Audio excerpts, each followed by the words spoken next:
Hello, this is Devshaya, and this is my single player world. I've been playing quietly here and built all this living environment using the blocks from Decorative Blocks DLC, which is pretty amazing. I love this. I love the bed, I love the toilet,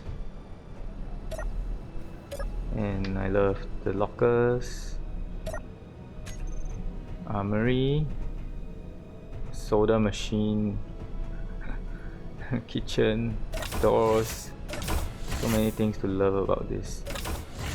And yeah, as you can see, I've made 2 other videos on Space Engineers. This is my first rover that I've ever built personally in the survival world.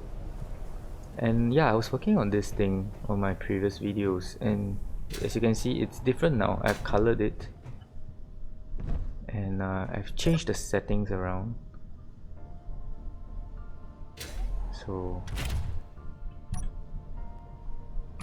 So settings, first of all, something went wrong with this save file for some reason.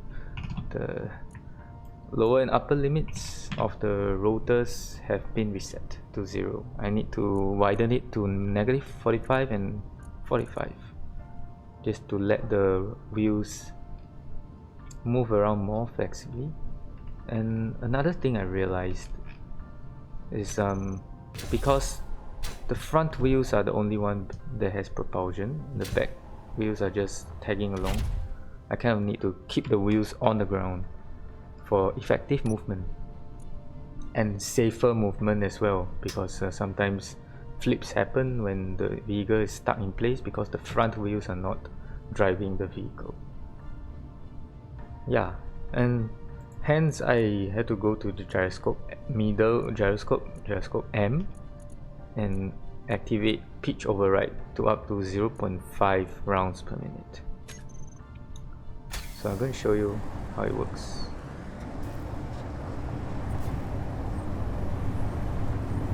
I'm actually quite confident with this car that I can usually drive okay on first person, but to have a better visual on this, how this car works, we can do third person. It's not a lot of difference from my YouTube video, except I think it's a little bit more stable and more powerful. It can climb steeper inclines than I remember. I changed the power of the wheels to 100%, and I've lowered the strength of the wheels to 10%. As you can see here.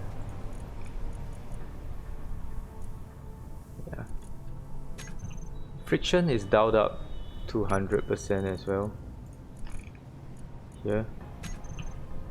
So I'm not sure how that helps, but I think it's contributing to the stability. Yeah. So pretty satisfied with it so far. It still explodes once in a while, especially when I try to park this guy in base because it's so unwieldy to park. You'll see later. Okay, let me try to get. Okay, it's not a very good turner. Alright, with a little bit of nudging from the gyro, I managed to turn it. So the gyro is really important for 2 things. 1, keeping the 2 wheels on the ground, and 2, just steering. Helps with the steering. So now I'm going back to base. Okay, this is the hard part. I will probably cut this part out in post-processing of this video, but I hope I don't have to. Let's see if I have to. Maybe with a bit of gyro help as usual. I don't have to. Alright, it's not doing very well on reversing. See, the wheels kind of go crazy. Wow, okay. Steady there, steady.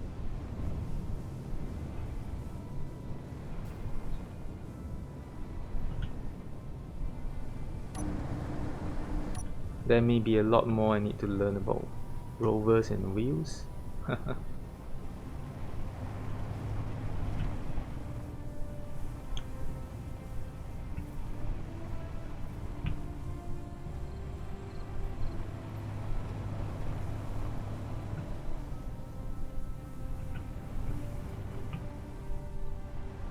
Alright.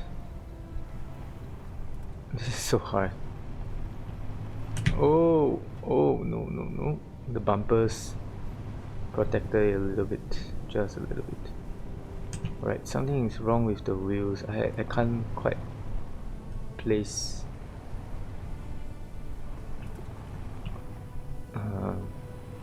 Right.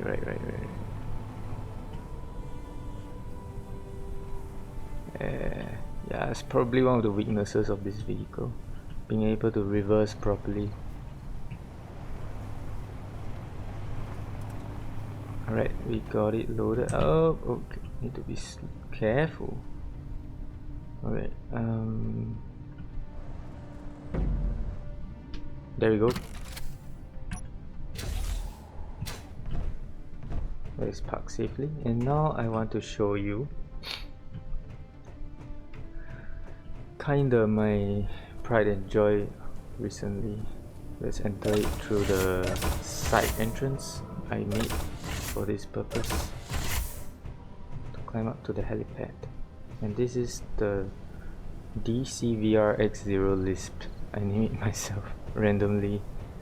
I don't even know what the letters mean, but look, the font, the color I was inspired by for New Vegas. And yeah, this thing is tricky to launch because it's using the Vector Thrust 2 script, and sometimes scripts they just have their own ideas about stuff. So for example, this one, if you don't do the steps properly, like if you probably launch the scripts before detaching the vehicle from the base, it will think you are trying to fly the whole station up.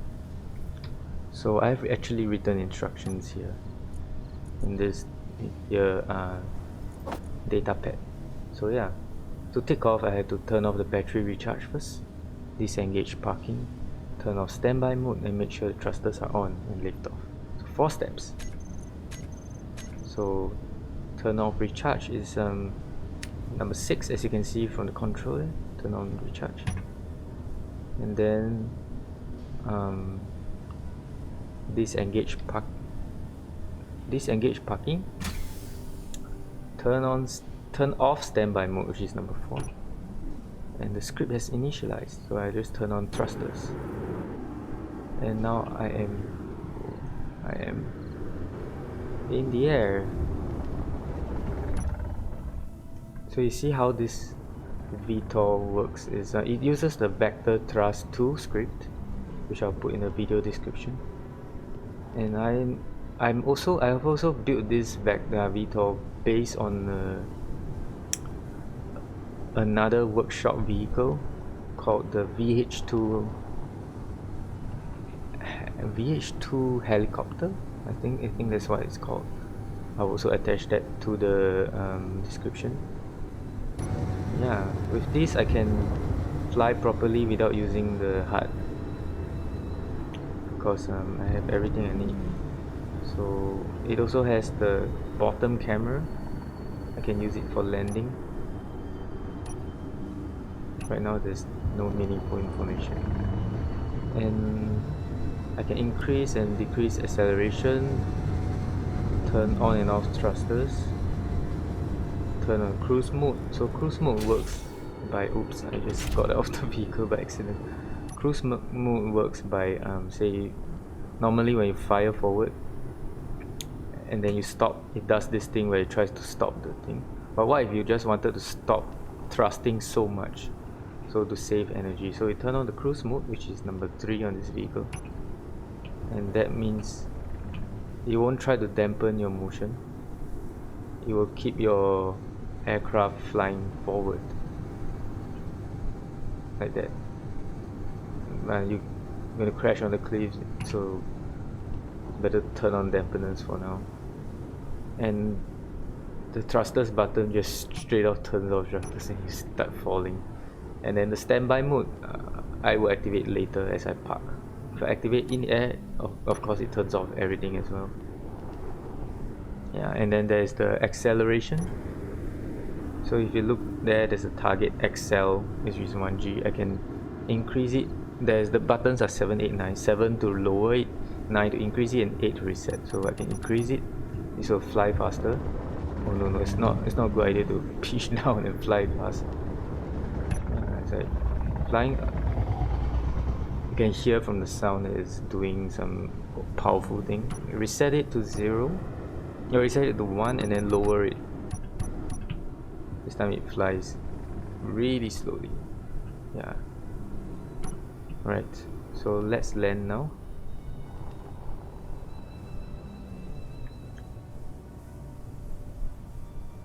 I don't need to use the third person mode to land. I can use the camera to land.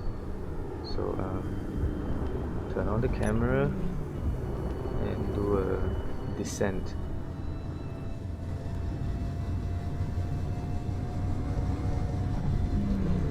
The dampening in this vehicle, because it only uses 4 thrusters, it's not all that reliable. So I keep doing that by accident. So it's good to stop some distance away from where you want to stop, because it will actually take some time to slow down. Unlike when you dampen on a player character's jetpack or a non-vector vehicle. So actually I need to turn around. I prefer parking it facing this direction.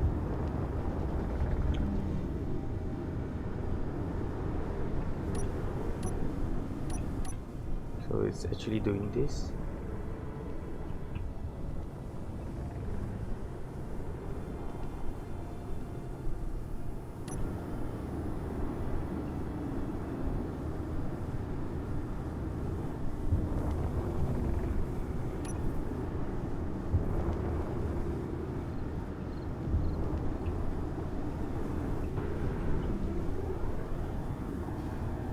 To park slightly north of it while keeping it in the scene. So after getting close enough, it will lock. Yeah, there it goes. As you can see, it's locked. And then now this is the important part. I need to follow the instructions again. So if I park engage parking at this point, the VTOL script will go haywire and the thrusters will just keep spinning. What I need to do is turn on the standby mode first. So stop the programming first. Right. So now it's standing by, and then now I can park. And then I will re-enable batteries recharge so that it starts recharging from the base. Yeah, see this thing I just ran into it and it's spinning like crazy. So yeah, this is what I've been having fun with for the past few days.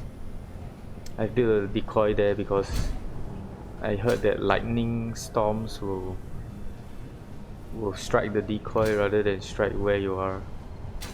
He has done that to me a few times in this game. I didn't like it. Yeah. And what are the other things? There's a drill here. So this drill is a very simple piston drill with an array of 5 drills at the bottom. So with forward and downwards movements, it can sort of mine rectangular, what do you call this? A cuboid. Yeah.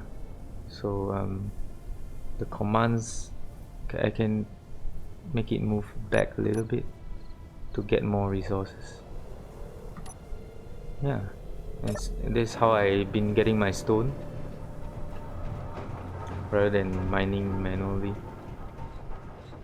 Yeah, so this is what I have, and thank you for watching. See you on another Space Engineers video. Bye.